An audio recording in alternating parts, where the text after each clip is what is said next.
Hello, ladies and gentlemen, boys and girls, and that ever expanding rainbow in between. Today, I'm going to be talking about Puss in Boots. I recently watched it on Friday, I believe. I didn't watch it in theaters because honestly, I'm not going to go spend a ton of money to go watch Puss in Boots in theaters.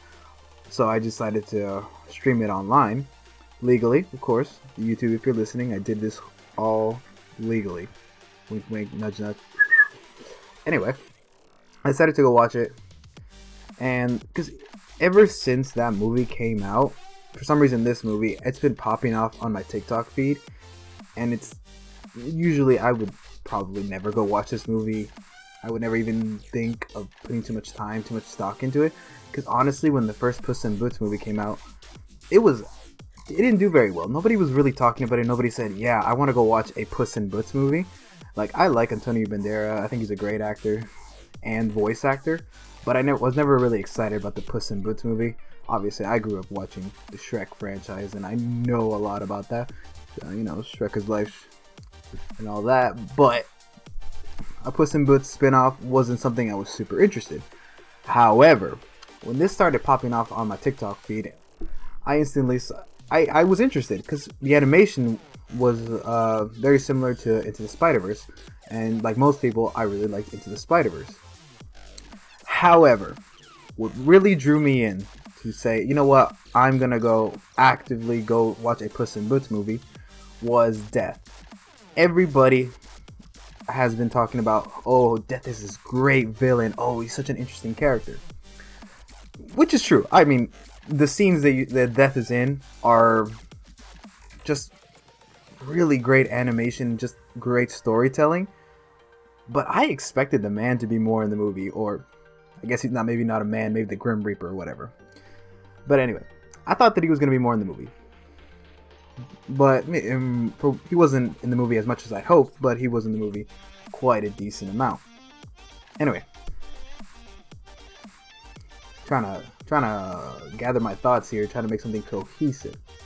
So, yes, all these scenes were popping off. The fight scene looked so great. One of the things that struck me most about Puss in Boots was the animation style they decided to go. Most people remember Shrek and that old school CG animation. Don't get me wrong. I think that CG style of animation is pretty good. I think Pixar was the first ones who really started working into that style of animation, going away from the hand-drawn animation and to this more, CG computer animated. And that's when Shrek came out and revolutionized this whole Disney format of CG animation.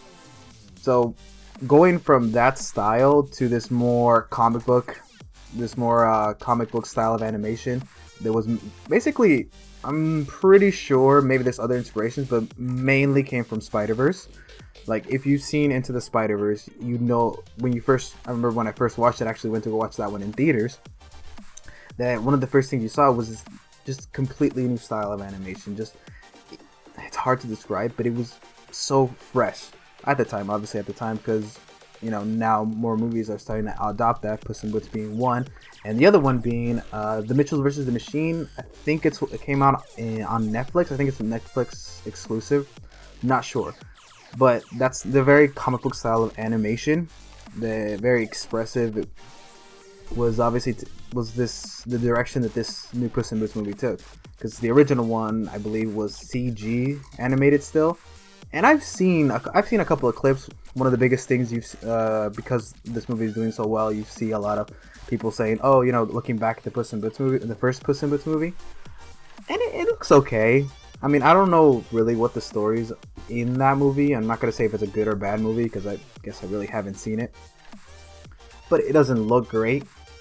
However, the animation done in this movie looks a lot better.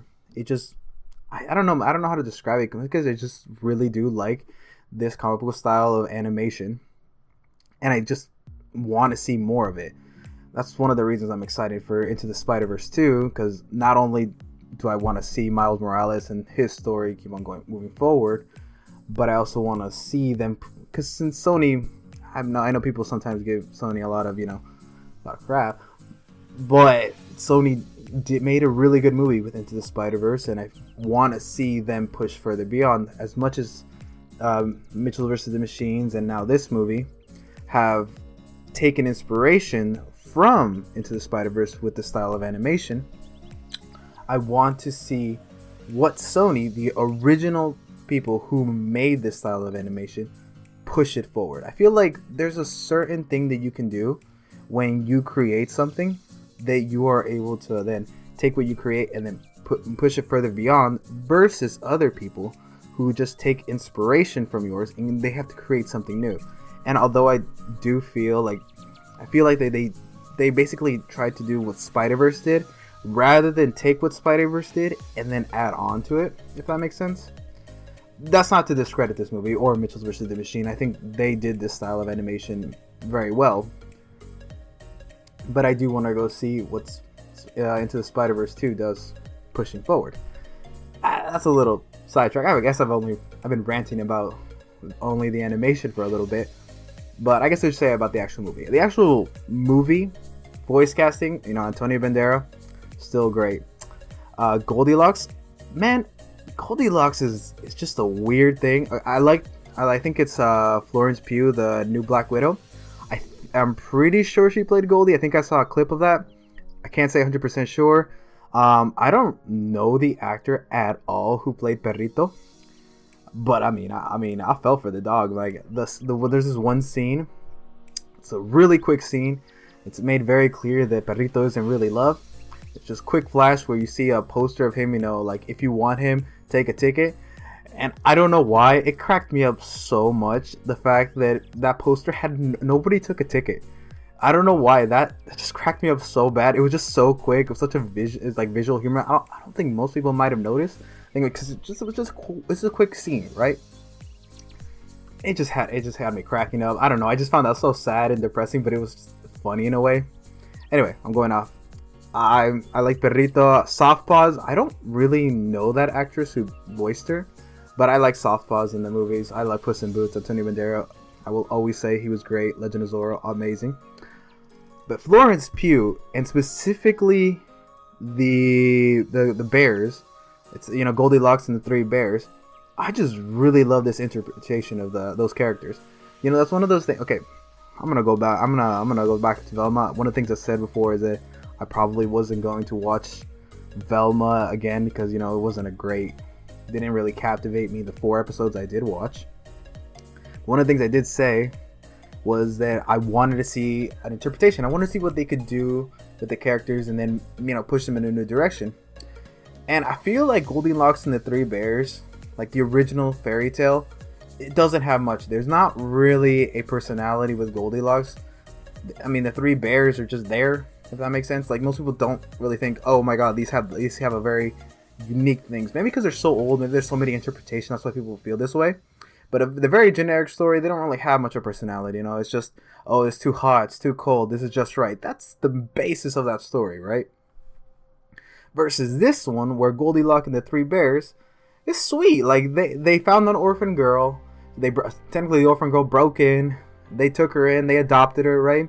The too hot, too cold is still there, but you can still tell these are the same characters in a way. But now they are obviously they're I believe a crime family. Like they are actively trying to become like crime bosses, if I understood correctly.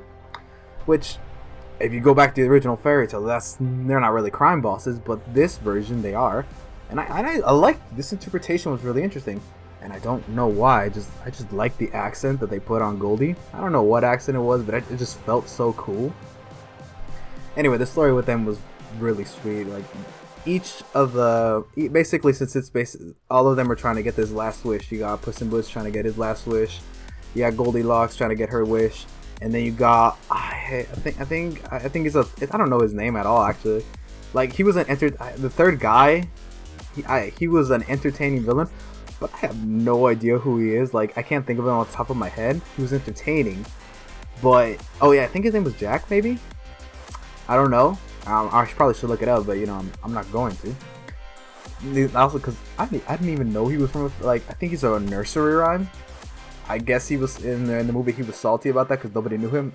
I can say I knew who Goldilocks and Three Bears were. I knew who Puss in Boots was. I have no idea who he was. He was a pie dude, whatever. he was entertaining, but honestly, Goldilocks and Puss in Boots, they stole the show, and of course, Death.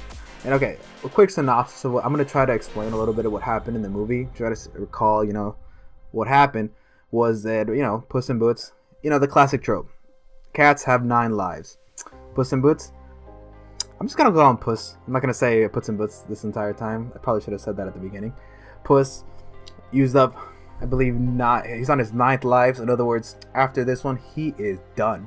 So Death comes in and says, "Hey," in a lot cooler way than just "Hey." He comes in and says, "Yeah, you've kind of been wasting your entire lives." And Puss like, "No, damn, no, I am Puss in Boots." Anyway, Death basically said, "You know what? I'm gonna cut this short. You've been wasting your 9 lives. I'm just gonna take it early. You're not technically dead yet, but you know what? What's the point of letting you keep going on?" And, Puss obviously is at this point a bit scared. He goes up to hiding, and then he obviously gets wrapped up in the idea because Goldilocks comes to look for him, like, "Hey, I'm gonna go get this wish for myself." And then I don't know his name. I'm just gonna call him Jack because I don't know who the muffin dude, like the pie dude, is. So I'm just calling him Jack. So Jack, Goldie, they all basically start chasing for the 3 wish, and that's the story. And that's obviously the end credit scene. And in the meantime, like, Puss has some encounters with Death. That it has this kind of story where Puss kind of goes, really start appreciating his one life now, but also the fear of actually realizing that death is coming for him, which I thought was amazing. I thought the idea of a character coming to terms with mortality is essentially what he's doing, right? It was amazing, right? And also, Death's whistle, the way he whistles in a way that I wish I could do, that was very, very captivating. It made a scene.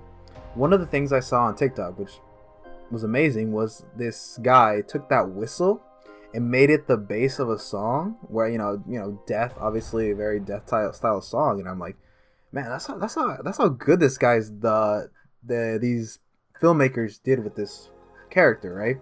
He's all over TikTok. His whistle is iconic, and he's a very intimidating villain.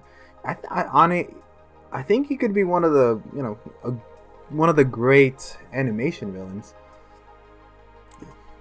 Now that I think about it, I can't really think of great animation villains off the top of my head, but he makes that list. That's all I can say, even though in my head there's no list. That's besides the point. I think the movie was great, and I think the reinterpretation of Goldilocks and the 3 Bears as a crime family was hilarious. And honestly, if they can keep this up, I would definitely go see Puss in Boots 3. The Third Wish or whatever. Who knows what they're going to call it, right? Anyway, those are my thoughts on Puss in Boots. And if you're stuck around, you can see that I decided to just draw Goldilocks and the 3 Bears. Well, and I decided to do a sketch of Goldilocks. And I have an idea for something that I could do in the future as a little bit more finished features, just a quick sketch of Goldilocks and 3 Bears, because I just genuinely like those characters a lot. But who knows, maybe I'll do that some other time.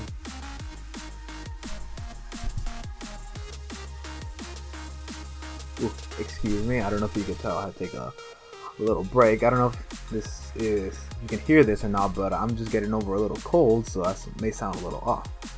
Anyway, that was my thoughts on Puss in Boots. A pretty good movie. I recommend, if you have the chance, go watch it. Like I said, I wouldn't personally go watch it in theater if it's still out by the time I post this, but if you can stream it, I totally recommend it. Anyway, talking about going to the theater, one of the movies that I kind of want to go see in theater, but at the same time, it falls into a very similar thing where I don't really want to spend that cash on it. Because one thing you gotta know about me, if I go to the movie theater, I'm gonna go to the theater for the experience, which means I'm not just gonna buy a ticket. I gotta get popcorn, I gotta get a drink, I gotta get myself something sweet, just something to really make that experience pop for me. But, however, one of the movies that I'm definitely gonna go see in theater, and one of the movies and there's another movie that I wanna go watch because I've heard some good things, is that I might stream. Anyway, going back to the one first, about the one in the theater that I'm definitely gonna watch. Personally, I'm like most people. I like Marvel movies. So when Ant-Man Quantumania comes out, definitely gonna go watch that in theater. I like most people have had some issues with Phase. I believe it's Phase 4 now. Oh god, they're the fourth one of these. I believe it's Phase 4. I have my own issues with it. You know, it's been a little rough at times, but I've always really liked the Ant-Man movies. Like the Ant-Man movies have always been movies that people have been like, hey, they're like mid, they're okay. You know, they're B movies, they're not great.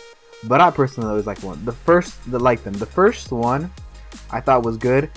But the second one, Ant-Man and the Wasp, I genuinely just really like that movie. It's not this like epic thriller. It's not this epic movie where it's just right. It's just good old fashioned fun. Honestly, it's a movie that I can sit down and watch and just have a smile on my face and be like, yeah, it's pretty good. It's pretty chill. Like I said, not these like memorable big movies, right? But it's a good movie. So, Ant-Man 3, you got I believe it's Hope Van Dyne. You got Paul Rudd. Well, I said they're actors and then I said the character's name.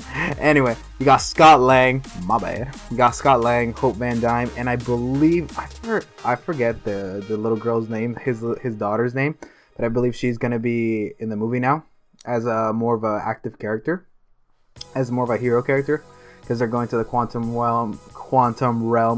My bad. They're going to the quantum realm. They're gonna go meet a new version of Kang. I believe we've already met the guy from Loki, which is, you know, a variant of Kang, but now we're gonna go meet another version of Kang, which is interesting. I mean, personally, I didn't really love the version of Kang we got at the end of Loki. He was just generally too goofy. However, and honestly, I'm gonna say this right now, I didn't really like the actor. I didn't think the actor, since I didn't like the character, I thought, why would they cast this actor, right? However, same actor, right? The version of Kang that we're getting in Quantumania looks a lot more interesting. I'm not gonna say it's a good or bad thing yet, but it just looks a lot better. It just feels more intimidating. I feel like that's what Kang should be. Now, keep in mind, I said I like Marvel, but I'm not this like big Marvel fanboy. So I read some comics, but I honestly can't afford to keep up with comics that much, so I only read a couple. So I've only seen some of Kang. Even now, he's still a relatively new character for me. But this version in Quantumania just looks more interesting in general. So, you know, I have high hopes for that. I really want this movie to be good. I like Marvel, so I really just want this movie. And I really just, you know, I just really want this franchise to keep going and still be good. And after Infinity War, it's been like, had some ups, had some downs, and I just hope it keeps on going up. And that's, I mean, as soon as I watch the movie, you know, I'm gonna talk about that, right? But the other movie that I do want to go see, and I don't know that much about it, is The Whale. The Whale it's by Brendan Fraser, and I believe the girl from Stranger Things, Max. Well, the character's name is Max from Stranger Things, the actress. I believe she's in that movie. I don't know much about the movie, honestly. I just know that it's about Brendan Fraser. It's his big comeback. For those of you who don't know, personally, I'm gonna say this: I didn't really know who Brendan Fraser was, because keep in mind, The Mummy. I was young when The Mummy came out. I believe The Mummy came out like 2005, something like that, early 2000s. So I kind of knew who Brendan Fraser was in the sense that I've seen like some of his movies, but at the same time, he wasn't this like big part of my childhood. And since he just basically dropped off the face of the map because of, you know, some things that happened, and, you know, some kind of dark things that happened to him in Hollywood, right? Since he basically dropped off the face of the map, wasn't starring in movies, I didn't have any personal connections to him. I didn't really know who he was. Honestly, I didn't even know he was in the I never watched the Mummy movies. All I really knew, the thing that I knew Brendan Fraser for was, I don't know if you guys know, heard of the Looney Tunes movie. It was this combination of live action and then like it looks like hand-drawn animation, but it's like CG animation, right? it tried to be basically a very Roger Rabbit style movie where it's like, oh, animated characters interacting with human characters, right? That's what I knew Brandon Fraser from. So this is really his big comeback in the sense that he hasn't been in any movie. He hasn't really been in anything for a while, and this is the big movie that people were propping up. And I saw the trailer. That's basically all I know about this movie, is that it's his big comeback. I saw the trailer. I kind of get the idea that it's basically about this morbidly obese guy who, you know, it has something to do with his eating and trying to be better for like his daughter or something. Like I said, don't know much about the movie, but I do want to check it out for two reasons. One, after hearing what happened with Brandon Fraser, and the dark stuff that happened with him, well, let's just say he was sexually harassed. I don't know if I could say that on YouTube, but he was sexually harassed, and the fact that he was blacklisted and wasn't really allowed to keep pursuing acting because of that wasn't because he was a bad actor. It was because he was a victim. I feel like supporting this movie would be just a way to help out, but also the morbidly obese storyline, the idea of eating out of it seems like it's eating out of depression. It's interesting because I feel like I could relate to that due to my own personal circumstances. So I feel like I connect to this movie, and I want to see how it is. I want to support the actor, but I also want to see the story. Right? That's another movie that I'm definitely going to check out, totally legally. Totally not going to wear my pirate hat because I actually do want to support this movie. Anyway, those are the things I'm looking forward to, and that was my thoughts on Puss in Boots and all that. And I'll see you next time. Peace. Oh, and leave that. By the way, I forgot to mention this. If you have any thoughts on Quantumania, The Whale, or Puss in Boots, please drop it down below. I would love to hear other people's opinions on these topics. And if you stuck around this long, hey, thank you. And I'll see you next time.